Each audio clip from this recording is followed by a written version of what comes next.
atau pemilu adalah sarana pelaksanaan kedaulatan rakyat dalam NKRI yang berdasarkan Pancasila dan Undang-Undang 1945 yang dilaksanakan secara umum, bebas, rahasia, jujur, dan adil setiap 5 tahun sekali dan diselenggarakan untuk memilih anggota DPR, DPD, Presiden, dan Wakil Presiden, dan DPRD. Nah, semakin dekatnya pemilu 2024 ini, kami dari kelompok 2 ingin mencari tahu seberapa besar pengetahuan mahasiswa baru Universitas Airlangga sebagai pemilih muda yang pertama kali akan menggunakan hak memilihnya. Dan jangan golput ya.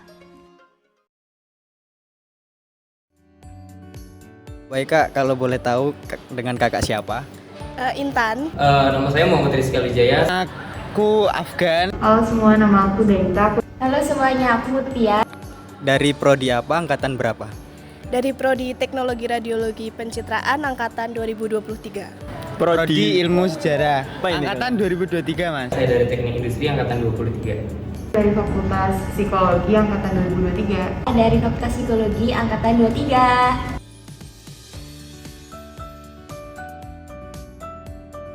Kalau misalnya dibilang 1 sampai 10 sih kayaknya mungkin di angka 7,5 ya, 7,5 agak 8 gitu. Kalau saya pribadi mungkin 5 ya. Saya merasa mungkin pemahaman saya berada di angka 7 atau 8 ya. Jadi cuma tahu secara garis besar dari yang tahun-tahun sebelumnya aja sih.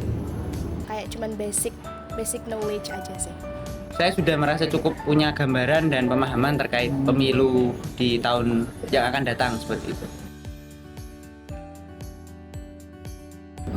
Tentu aja semakin dekatnya ke arah pemilu pasti kita lebih mencari tahu ya mengenai siapa aja capres kita, lalu itu apa aja yang telah mereka lakukan dan bagaimana etos kerja mereka, itu pasti terdorong. Istilahnya ada rasa kepo untuk mencari tahu tentang kandidat-kandidat pemilu Presiden Indonesia untuk 5 tahun ke depannya. Tentunya pasti terdorong banget sih, apalagi kan ini pengalaman nyoblos pertama kali kita kan. Bagaimana caranya? Tentu dari yang utama seperti media sosial ya, atau media-media informasi lain yang dekat dan berada di sekeliling kita semua, sehingga ya itu jadi cara utama saya gitu untuk mengetahui pemilu dan para calon-calon yang akan berkontestasi. Ya, kita cuma perlu berpikir kritis dan berpikir logika mengenai hal tersebut, apakah mungkin atau enggak, dan dicocokkan dengan kabar-kabar lainnya. Mungkin kita juga bisa bertanya pada teman kita yang mungkin lebih ahli.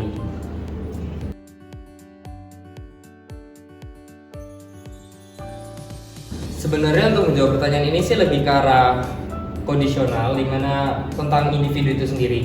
Kadang ada juga individu yang apatis. Kita tidak bisa pungkiri pasti ada aja individu yang apatis yang tidak terlalu peduli dengan pemilu zaman sekarang.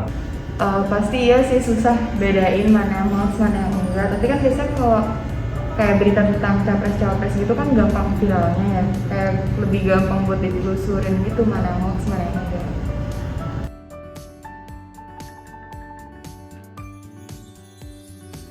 Cenderung apatis. Kalau menurut saya sendiri mungkin golongan muda kenapa kurang peduli, karena mereka juga mungkin kebanyakan anak muda terlalu banyak dimanja mungkin ya, jadi mereka sudah kurang peduli sama sekitar mereka, duit asal datang dari orang tua gitu doang kan ya. Jadi kayak ya sudah deh, nanti kalau misalnya aku kerja tinggal kerja, nanti ini dapat uang beli makan dan segala macamnya. Menurut saya pribadi karena ini ya, mungkin kayak mereka cuma tahu dari mulut ke mulut, yang mana itu belum tentu benar dan bahkan itu bisa jadi suatu hoax, dan mereka tidak ada rasa ingin tahu dan tidak ada niat untuk mencari tahu tentang yang sebenarnya. Jadi kayak mereka misalkan sudah termakan hoax dan menelan mentah-mentah, jadi kayak mereka nggak mau untuk melaksanakan pemilu lagi gitu sih. Jadi kayak banyak banget yang tidak memilih kan. Ya, itu suatu hal yang tentunya tidak tepat.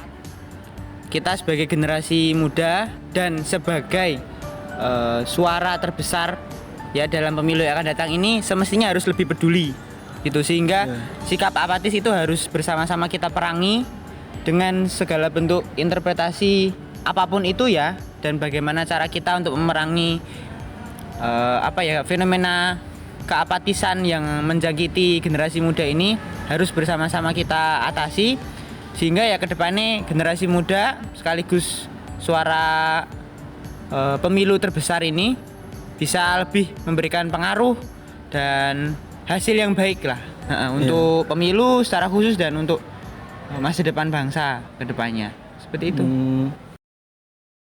Jadi dari hasil wawancara beberapa mahasiswa baru yang kami pilih masih memiliki tingkat pemahaman yang terbatas mengenai pemilu. Tapi mereka memiliki kesadaran yang tinggi untuk mencari informasi mengenai calon pemimpin dalam pemilu, terutama di media sosial. Eits, tunggu dulu. Buat kalian yang masih bingung mengenai pemilu 2024, kalian bisa kunjungi website bijakmemilih.id. Di website itu, semua informasi mengenai pemilu sudah lengkap dan terpercaya ya. Jadilah pemilih pemula yang bijak, karena suara kita pemilih muda berpengaruh untuk Indonesia ke depannya.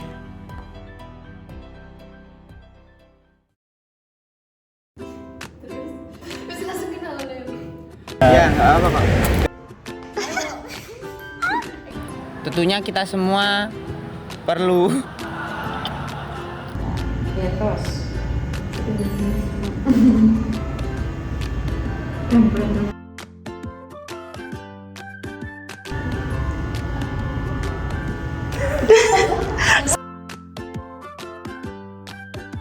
dengan